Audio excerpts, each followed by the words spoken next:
Vous passez bientôt un DELF B2.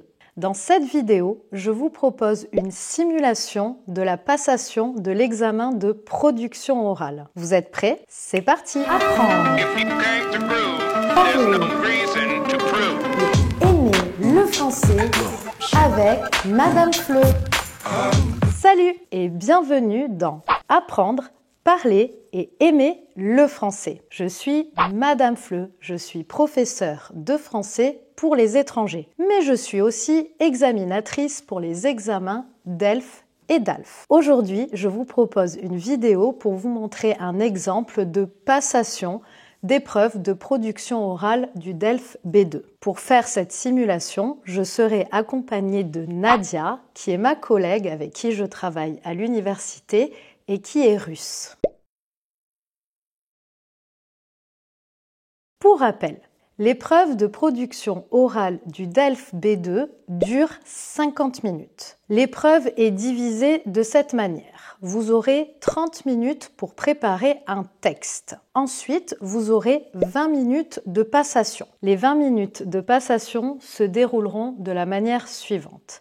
Il y aura 2 exercices. L'exercice 1 est un monologue suivi. Ce premier exercice dure 5 à 7 minutes. Vous devrez défendre un point de vue argumenté. Vous allez donc préparer un texte pendant 30 minutes. Vous devrez présenter le thème du document et dégager une problématique. Et vous devrez en faire une présentation structurée et argumentée. Ça veut dire qu'il devra y avoir une introduction, minimum 2 parties, dans lesquelles vous donnerez vos arguments, des exemples, et enfin vous devrez produire une conclusion. Dans la deuxième partie, qui est un débat qui dure de 10 à 13 minutes, vous devrez répondre aux questions des examinateurs. Donc les examinateurs vous poseront des questions peut-être pour avoir des précisions par rapport à votre présentation. Votre objectif est toujours d'argumenter, de nuancer vos propos, de compléter vos arguments. Si vous avez oublié de dire quelque chose pendant la présentation, c'est le moment où vous pouvez rajouter des idées. Vous pouvez même contre-argumenter. Les examinateurs pourront élargir le débat. Le jour de l'examen, vous allez arriver, vous allez d'abord tirer au sort 2 textes. Vous allez en garder un et puis vous allez partir le préparer pendant 30 minutes. Au bout de 30 minutes, l'examinateur viendra vous chercher. Une information importante, le jour de l'examen, il y aura 2 examinateurs. Les 2 examinateurs prendront des notes pendant votre présentation et les 2 examinateurs vous poseront des questions pendant le débat. Aujourd'hui, pour cette vidéo, je serai seule, accompagnée de Nadia.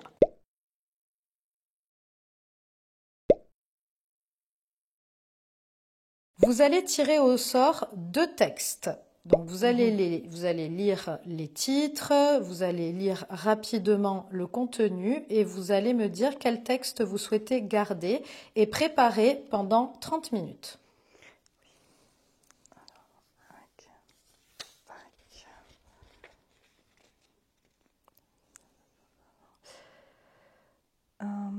Je choisis le sujet 4. Ok, merci.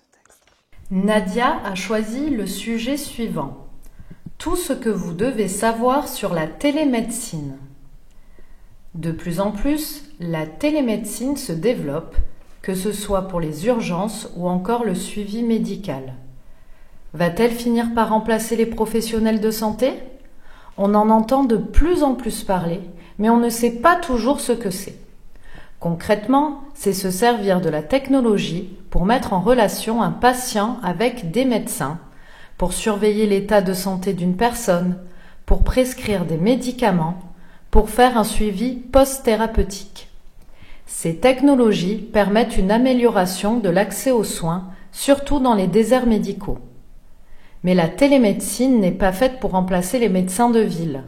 Elle évite de devoir attendre plusieurs mois pour avoir un rendez-vous dans des zones où le nombre de médecins est insuffisant. Les médecins ne sont généralement pas contre cette avancée technologique, mais ils font part de réserves en ce qui concerne la sécurité. Si les envois d'informations sont cryptés, elles sont stockées sur informatique, donc un risque de piratage existe. d'après www.passeportsanté.net. Bonjour et bienvenue à l'épreuve de production orale du DELF B2. Je suis votre examinatrice, je suis Sandra Cazenave et donc aujourd'hui vous allez passer cette épreuve qui dure environ 20 minutes. Vous allez d'abord présenter le texte que vous avez préparé pendant 30 minutes. Donc vous allez faire une présentation structurée pendant 5 à 7 minutes. Et ensuite, on passera à une partie débat qui va durer entre 10 et 13 minutes en fonction du temps que vous aurez mis pour votre présentation. Si vous avez des questions ou si vous avez besoin que je reformule quelque chose pendant le débat, vous me dites. OK? C'est bon pour moi. Très bien. OK, vous êtes prête? Oui. On commence. Alors, j'ai choisi le sujet numéro 4. Qui s'appelle Tout ce que vous devez savoir sur la télémédecine et qui est tiré du site internet www.passeportsanté.net. www, je voulais dire. Au début. Alors, ce sujet aborde une question qui est très actuelle aujourd'hui. Il parle de la télémédecine. Dans le texte, le journaliste nous explique les avantages de la télémédecine d'aujourd'hui et il aborde aussi quelques inconvénients que cela peut représenter, notamment de la part des médecins. Voilà. Dans ma présentation, on répondra à la question suivante. La télémédecine est-elle un progrès durable pour le système de santé ou présente-t-elle des risques pour la pratique médicale traditionnelle? Pour répondre à cette problématique, dans une première partie, je vais vous présenter les avantages de la télémédecine d'aujourd'hui et dans la deuxième partie, je vais parler des inconvénients.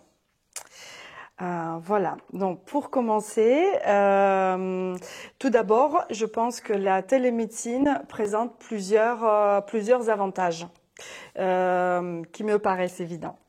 Par exemple, elle permet de faciliter l'accès aux soins et notamment aux gens qui ont des difficultés pour se déplacer, pour les personnes âgées. Elle permet aussi de desservir les zones rurales, les zones où il y a une insuffisance de professionnels de santé. Ensuite, elle permet, comme j'ai mentionné un peu, elle permet de réduire aussi la distance. Ça peut être les rendez-vous en visio qui sont faciles à organiser et on n'a pas besoin de passer du temps dans les embouteillages et parcourir des kilomètres et des kilomètres. Voilà. Ensuite, il y a aussi le gain du temps qui est lié à la notion de la réactivité. C'est-à-dire que le médecin qui propose les consultations en visio peut souvent vous proposer plusieurs créneaux et vous n'avez pas besoin d'attendre plusieurs jours pour avoir votre rendez-vous. Donc, ça va beaucoup plus vite, ce qui est très intéressant pour les gens qui ont besoin d'être suivis en permanence, les personnes diabétiques par exemple, qui doivent transmettre les données de leur taux de glycémie ou ce genre de choses. Dans ce cas-là, ça peut vraiment être très pratique. Ensuite, je regarde, qu'est-ce que j'ai noté d'autre. Donc, je vous ai dit que voilà, le suivi peut être facilité par cette option des rendez-vous en visio. Pour vous donner un exemple, moi-même, pendant la période de Covid, j'ai eu besoin de consulter un médecin et c'était assez urgent. Donc j'ai eu les douleurs dentaires et j'ai pu avoir le médecin en visio. Je lui ai expliqué, je lui ai décrit les symptômes et on m'a prescrit le traitement. C'était des antibiotiques, donc ça m'a facilité vraiment la démarche de traitement. Voilà, maintenant il est temps de passer aux inconvénients, parce que dans la télémédecine, il y a les inconvénients aussi. Donc dans un premier temps, je voudrais mentionner la difficulté de l'examen en soi comme procédure. C'est-à-dire qu'on ne peut pas toujours être bien observé, être bien examiné à distance. Parfois, on a besoin d'avoir l'examen sollicite le toucher ou l'auscultation ou prise de tension et ainsi de suite. Et donc, on ne peut pas toujours faire ça quand on est à distance. Puis, il y a aussi autre chose qui est liée à l'examen en soi. Mettons si le médecin, si je décris, je suis une patiente et je décris mes symptômes, je peux passer à côté de certains symptômes, je peux oublier d'autres symptômes et du coup je donne pas un tableau de symptômes comment dire, bien précis, suffisamment précis pour le médecin. Et d'autre part, le médecin, lui aussi, il peut me poser des questions, je peux lui donner une description de mes symptômes et lui aussi, il peut établir une diagnostic qui n'est pas correcte, tout simplement parce que je n'étais pas auscultée ou examinée sur place. Voilà, notamment pour les douleurs abdominales, par exemple. Là, c'est vraiment très important. Ensuite, il y a autre chose que je voudrais mentionner, c'est le risque de la perturbation de la relation humaine, c'est-à-dire le manque du contact humain entre le médecin et le patient. Ce qui est très important, surtout dans les cas où il s'agit des patients qui sont un peu fragiles ou en situation fragile, voilà, qui ont besoin en fait d'être rassurés face à un médecin. Et avec ces personnes-là, c'est vrai que c'est compliqué, surtout s'il s'agit aussi des maladies, on va dire délicates ou des symptômes délicats.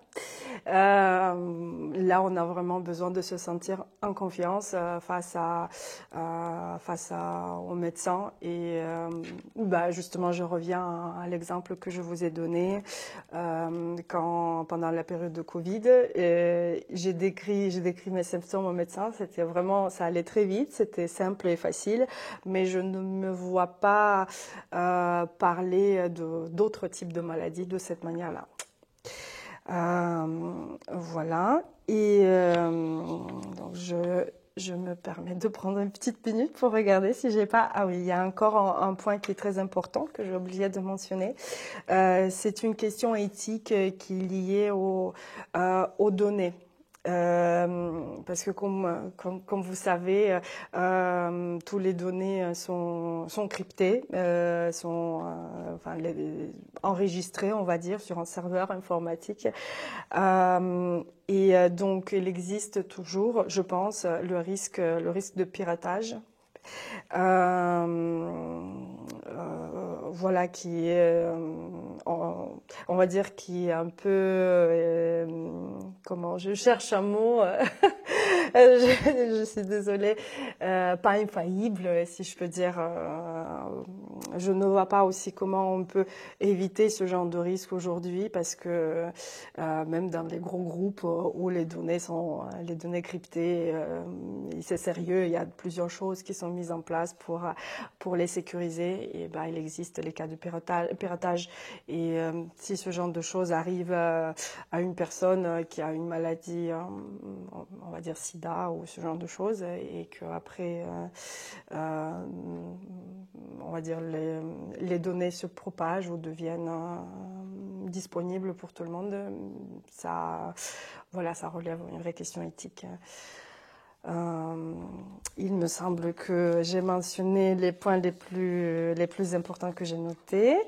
Et donc, pour conclure, nous avons vu dans ma présentation que l'utilisation de la télémédecine présente plusieurs avantages ainsi que des inconvénients. Comme avantage, donc pour résumer, j'ai mentionné la facilité de l'accès aux soins, le service, mise en service des consultations dans les zones rurales, les zones qui sont peu servies, et ensuite aussi la facilité au niveau du suivi des gens qui ont besoin d'avoir les consultations régulièrement et renouveler leur ordonnance régulièrement.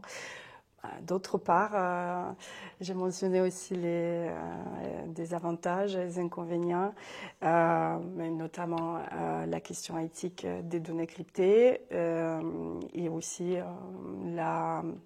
l'importance du contact humain et la mise en confiance face à un médecin, ainsi que la toute première. Je regarde. Mais je crois que c'était tout. Voilà, et pour vous donner enfin mon avis, je pense que la télémédecine, ça peut être inscrit dans la durée. C'est une bonne solution pour voilà, pour les petites consultations ou pour gérer les renouvellements d'ordonnances et ce genre de choses. Donc c'est un outil complémentaire pour un médecin, mais c'est quelque chose qui ne peut pas remplacer le contact direct face à la personne, ainsi qu'un examen qui est parfois nécessaire d'être réalisé sur place. Voilà. Si vous avez des questions. Bien sûr. Alors, vous avez terminé votre présentation. Oui. D'accord. Donc, nous allons passer au débat. Oui.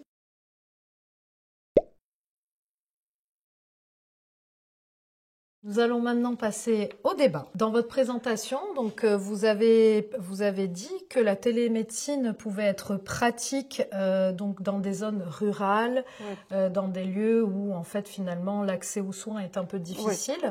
Est-ce qu'il y a la même problématique dans votre pays? Est-ce que dans votre pays il y a des déserts médicaux, les gens ont du mal à se soigner? Oui, tout à fait.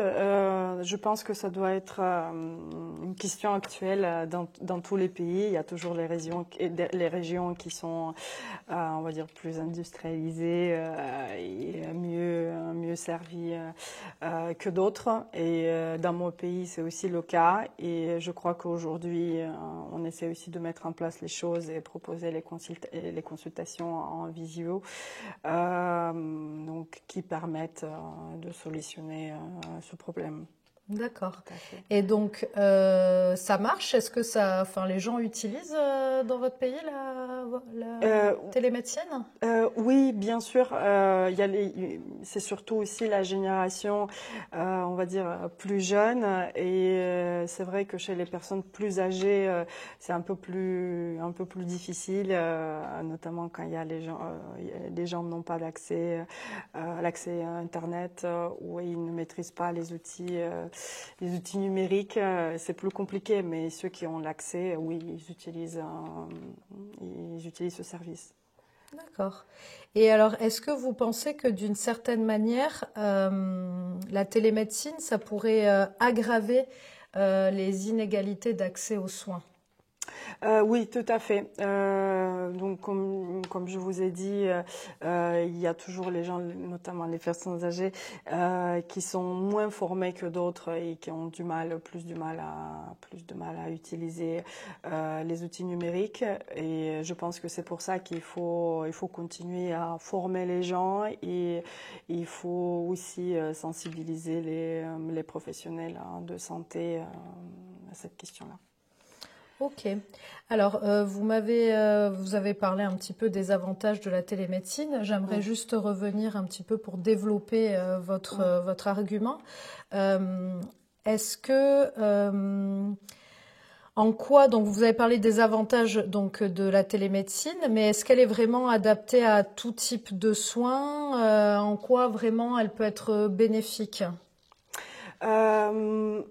Oui, je pense qu'elle elle est adaptée aux certains types de soins, notamment aux petits contrôles, ou aussi quand le patient a un grand dossier avec plusieurs éléments, les résultats, les examens médicaux et tout ça. Et donc le médecin a déjà toute une historique, et il faut juste suivre ce patient de manière régulière. Ça, oui, je pense que dans ces cas, c'est totalement adapté. Après, il y a d'autres choses, d'autres situations, quand on a une douleur urgente, abdominale, là, c'est beaucoup plus compliqué. Ou aussi, quand on a besoin de prendre la tension et que la personne sur place, elle n'a pas un appareil, elle n'est pas munie de, je sais pas comment ça s'appelle, un outil adapté. Là, on ne peut pas, on a besoin de voir un médecin, un spécialiste sur place. D'accord. Et en tout cas, c'est vrai que ça peut apparaître comme une manière de désengorger les urgences, qui sont souvent, en tout cas en France, c'est une problématique. Tout à fait, c'est un point que j'ai oublié de mentionner. Et est-ce que il y a ce problème aussi chez vous au niveau des services d'urgence, les hôpitaux? Est-ce qu'il y a des heures d'attente comme en France, par exemple, pour se faire soigner? Oui, il y a des heures et des mois d'attente, et c'est exactement, il y a le même problème au niveau des urgences. Et je pense que dans ces cas-là, ça peut être une solution intéressante, parce que ça peut soulager les services, effectivement. Et dans mon pays aussi, je pense que c'est pour ça qu'on se tourne vers le service, vers la télémédecine, pour trouver une solution et gérer les solutions qui sont gérables par la télémédecine. D'accord. Et est-ce qu'on trouve tout type de spécialistes, tout type de médecins qui sont disponibles au service de la télémédecine? Je pense que la plupart des spécialistes proposent ce genre de consultation. Notamment, je vous ai parlé de la douleur dentaire. Ça existe, par exemple. J'essaie de revenir. Le médecin généraliste, ça c'est possible. Mais moi, quand il m'arrive de consulter, j'ai oublié comment il s'appelle, le médecin gastro-entérologue. Voilà, même gastro-entérologue, on peut avoir soit une consultation en visio, soit un appel téléphonique, ça m'est déjà arrivé, justement parce que je suis suivie régulièrement et ils ont déjà mon dossier. Donc, il n'y a pas besoin de me déplacer. D'accord, donc c'est pratique. Voilà, dans ces cas-là, effectivement, c'est pratique. Ok. Et est-ce que autour de vous, donc vous utilisez la télémédecine, mais est-ce que autour de vous, je ne sais pas, vos amis, votre famille, utilisent la télémédecine ou ont des craintes? Oui, j'aurais pu d'ailleurs mentionner cet exemple. Il m'est arrivé d'accompagner quelqu'un. C'était une personne que je ne connaissais pas beaucoup, mais elle est arrivée à Pau et elle ne savait pas comment faire. Et il lui est arrivé donc un petit souci. Il y a eu quelqu'un qui a piqué, un insecte. Et donc on est allé à la pharmacie avec elle et on a découvert que il existe une téléconsultation dans les cas comme ça où c'est un peu urgent.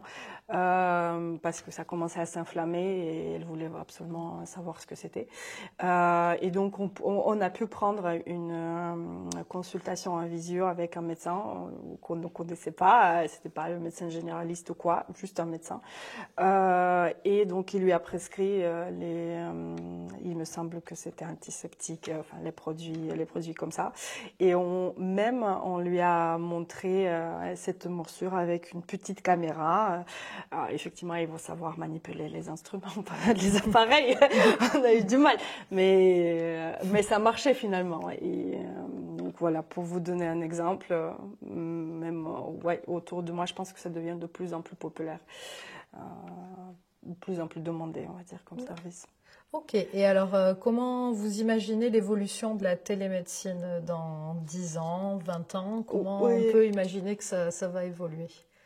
Je pense que, selon moi, il me semble qu'aujourd'hui c'est un vrai outil complémentaire, comme je vous ai dit, mais comme tout devient numérique aujourd'hui, je pense que ça sera vraiment un service. Un service mis en place, bien installé, voilà, bien incarné. Si je peux dire comme ça, bien ancré, voilà, ça y est, j'ai trouvé le mot, parce qu'on évolue, et la médecine évolue aussi, et on essaie toujours d'utiliser tous les outils qui sont mis à disposition.